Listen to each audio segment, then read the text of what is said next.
In this video, we will see why it is so important to learn to organize your work by grouping objects together and even using layers. When you have a complex design, like this one, what you can see here, it will be made up of lots of separate little objects. When I'm on my layers panel and I scroll down, you can see exactly how many shapes and objects were necessary to create this design. It is useful to get into the habit of grouping objects together while you are working, and even think about a layer structure which can help you to separate elements in your design. Having a good structure will make it much more easier to make amends and alterations in the future. It becomes increasingly important to learn this way of working when you start working professionally, because you will have to share your working file with other designers or your client. And in case it's a big mess, like this here on the right, it's going to be a big problem. So first of all, let me just zoom closer and maybe start with something very simple, like this camera here. At the moment, as you can see, each element is a separate object, so I can't really select them all together. If I try to make a selection on them, what happens is I start moving that rectangle or square in the background. First of all, we have to lock that. We already learned that in the previous video that we can use the shortcut Control or Command 2 or come to the Object Lock Selection option as long as it's selected. We can even see that here in the Layers panel. If I scroll down all the way at the bottom, I will be able to see that object. While we are working in this document, I'm going to just double click on the Appearance panel. So we have a little bit longer list of objects. So now let's try to do the same thing again. Make a selection of this part here, and then to turn this into a group, we can press Command G or Control G on PC. That will turn it into a group. Now here on the top, I can see it's already a group. And if I click on this little magnifying glass at the bottom of the Layers panel, that will find that object within the Layers panel. So it highlights it and tells me that that's the group now, and it holds all these objects inside. If I want, I can even name this object, and I can call it camera, just like that, which will make it also easier in the future to identify it from the Layers panel. So let's use the same technique on this compass. I'm going to make a selection of all those elements, press Command G or Control G, and that should turn it into a group. Now we can find it here in the Layers panel, and I can click on it, rename to compass. I can keep doing the same thing, selecting all these elements, group them together, and you don't even have to name them at this point. You can always come back and name them later. So I'm just going to group a few of these elements here in this top left corner, and I will make a selection of the plane as well. It's important to select all the parts of the plane, so I might actually use the lasso tool and make a selection that will definitely include all the elements necessary. Then switch back to the black arrow and press Command or Control G to group it together. So now that's also one element that I can easily select at any point. The sun is another one, and so on and so forth. Now let's try to do something different. I am going to select all these lines, the dashed lines, and I will hold down the Shift key and click on them one by one. Luckily, they are not split into small items. They are actually compound parts, so it's quite easy to select them. And once I have all of them selected, I can cut them out and place them on a separate layer. So that's what I'm going to do. I go to Edit, Cut, which will remove them from here. And instead of just simply grouping them, I'm going to create a separate layer. Now you see, I can close this first layer that we have, and all the way at the bottom of the Layers panel we have a new icon called Create New Layer, and with that I can create layer number 2. Once that's selected, I can go up to the Edit menu and choose Paste in Front. Now that's very important, not just simply paste, but paste in front will remember the position of these items, but now they are all on a separate layer.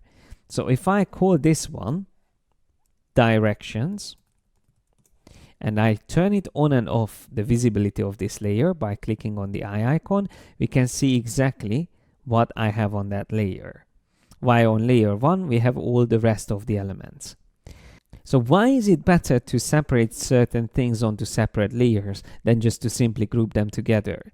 Well, to be honest, I didn't want to group these lines together into one element, because then it would be difficult to select them individually. So having them on a separate layer allows me to lock the whole layer underneath, which means I won't be able to make selections of anything else, just these lines. So I can very quickly select them, move them around, and adjust them the way I want to. The same way, I could unlock layer number 1 and also unlock all that I have on the current layer, which means I can now select the background element, that big square, which again we can cut out from that layer and create another layer which we can call background, just to have a name on it. And remember, edit, paste in front, or you can remember Command or Control F is the shortcut to paste it back where it was. Now the only problem is that this layer, the background layer, is currently on top of our design. So that's what we need to resolve by just simply dragging it under layer number 1. So now I can always lock the whole background layer very quickly, and I can freely make changes to all the other elements. We can call layer number 1 travel icons, and then maybe what I want to separate from them is the globe. So what I will do is lock directions as well, and I will try to make a selection of the globe. So I will use the lasso tool and try to make a selection around the globe. I don't actually have to be so precise, but I'm trying to make this selection well. And the only problem I've done is I selected a bit of that plus sign. But once I switch to the selection tool, the black arrow, I can always shift click on that element so it's removed from my selection. Now it's only keeping the globe selected. So I can click on new layer, let's call it globe, and I'm going to cut this out and paste it on that current layer. I will use Command F or Control F on PC, and you will see that it remembers its position, but now it's on a separate layer. So having these items on separate layers makes it so much easier to find them and also to make changes to them. So now if I lock the globe layer as well, now I will only be able to select the items on this layer. So like the plane, and then I can select this item, I can group it as well. I would be able to continue doing the same thing, grouping all the remaining elements here. But now I don't even have to worry about these lines because we already logged them. So it's much faster and easier to make selections of the items that we wish to easily select and move around. Now, one other very important feature in Illustrator is called isolation mode. And that's something that you might also need to use a lot once you have complex illustrations like this. Let's just say we want to work on the plane, but we want to make changes only to that. It's already a group, which is great, but if I double click on it, it enters isolation mode, which means now everything else is grayed out and I can just really focus on working with the plane. Although it is a group, when I'm in isolation mode, I can select individual parts of it one by one, and I can even delete the parts that I don't need. So if I want, I can very quickly select the left wing and just simply delete it by pressing backspace. Or if I want, I can hold down Shift key, select the other wing, and just move the whole thing further back. Let me undo this and show you another example. By double clicking anywhere outside, we can exit isolation mode, and we can double click on another object to enter isolation mode again, but this time we are editing the compass.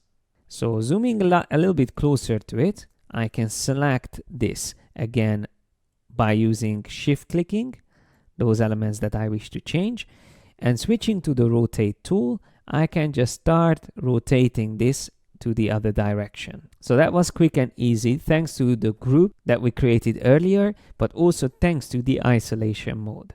The way you can tell that you are in isolation mode is not only by seeing everything grayed out a bit in the background, but also by this bar here on the top, which tells you exactly which group you are currently editing. So if I double click anywhere outside or click on this arrow here, I can go back all the way to the original design, so completely exiting the isolation mode.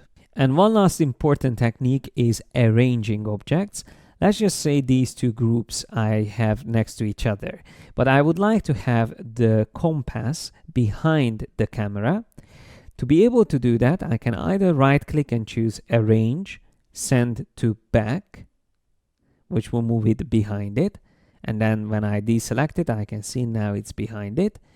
Or I can also use shortcuts. Notice that when I'm above the Arrange option, it tells me all the shortcuts necessary.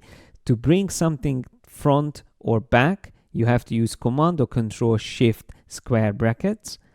Or if you want to move things just one step in front or behind, that's going to be these two options. So bring forward, bring backward. Same shortcut, but without the Shift key. So let's try these out. Command Shift or Control Shift square brackets, I can move it very quickly in front or behind. Or I can also go into the Layers panel, find these objects, maybe let's just move them all to the front, both of them, all the way to the top, and immediately they appeared here on top of the layer. Then, if I select just the compass, I can also use the Layers panel to drag it up in front of the camera or below the camera. When you use the Layers panel, just be careful not to drag an item into another item, because that can easily happen if you hover over it and you don't wait until the line shows you where the new object is going to be placed. So if I let it go on top of another object, then they are actually combined or merged into the same group. Of course, you can also use the Layers panel to select objects. I could also select them, but instead of clicking on the names of the layers, remember to click on the circles next to it. These circles are the ways to make a selection of that current group or object, and holding down Shift again, clicking on the other circle, now will select both objects together. The techniques explained in this video will be extremely useful whenever you work in Illustrator, so I will have also an exercise to go through all these techniques at the end of this chapter. But there's one last thing that we need to talk about, and that is how to align and distribute objects. In this video, I will show you how to use the Align and Distribute options. Based on what we learned in the previous video, you can see already that we have one layer here called Stems, and within that we have a big rectangle in the background that's currently logged, and on top of that we have all of these stems as separate groups. So it's very easy to select them and move them around. But what if I want to align them and maybe have even space between them? What you can do is select the items you wish to align, and once they are all selected, on top here in the options bar, you will find the 6 first icons for alignment, and then the next 6 icons for distribution. So if I want to align them all to the top edge of the current selection, I just need to click on this icon here called Vertical Align Top. After that, if I want to have even space between them, I will have to use the Distribute Horizontal Center option. Once I click on this icon, I will get exactly the same distance between the center of these stems. Now, this doesn't mean that the actual distance between them will be the same. The distance from their center points will be the same. So in case these stems are the same width, we would get the same distance between them. But because some of them are bigger than others, it actually doesn't make it even. It is better than before, but it's definitely not even. So to make this even more obvious, I'm going to make one of them much smaller by holding down the Shift key. That's going to be a small stamp. So once again, let's try to select all of these together. first of all, now align them slightly differently. I'm going to align them not to the vertical top, but the vertical center. So once I do that, you will see how it's going to be aligned. By the way, this is bottom, center, and top. But let's just keep it center aligned. And now let's try the same option again, horizontal distribute center. Now it clearly shows that because of the difference in the size of these stems, we will have different spaces between them. The distance from their center points are going to be the same, but the actual distance between them is not the same. So for that, there is another technique. You can again have the same selection, but instead of going up here to the options bar, you can go into the Align panel. Within that, again, you have the 6 alignment options and 6 distribution options. But if you click on the panel menu and you choose Show Options, you can also reveal a very useful feature called Distribute Spacing. If you have a selection already, you might need to switch to Align to Key Object before you can use this feature. So once you set to Key Object, now you can exactly specify the distance you wish to use. So let's say I would like to use 20 pixels between each of these shapes. And then if I click on horizontal distribute space, that means between each of these shapes I will get exactly 20 pixels space. Let's try to reduce that down to 10. And then I click on this option again. Now they will be much closer to each other. I can even type in 0 and click on that option again. That way they will be aligned exactly to each other, so the edges will completely match.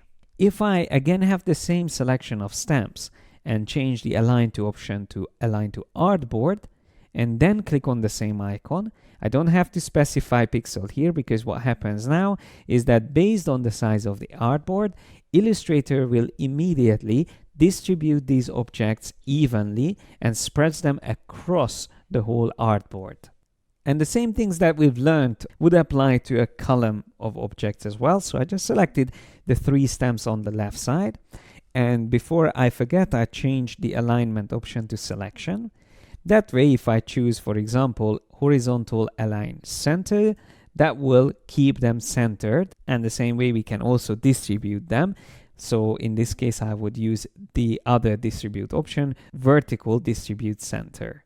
Once again, because we have a much taller stamp here than the others, although the center points of these objects are the same distance away from each other, we rather use the key object, type in exactly how much space we want, let's say 20 pixels, and then use the other distribute option called vertical distribute space. That way we will know exactly that the distance will be 20 pixels between each of these stamps. And this is all I wanted to show you in this video, but there's one more thing that we need to discuss, and that is how to work with guides and how to precisely position objects in your artboard. So that's what we are going to talk about in the next video.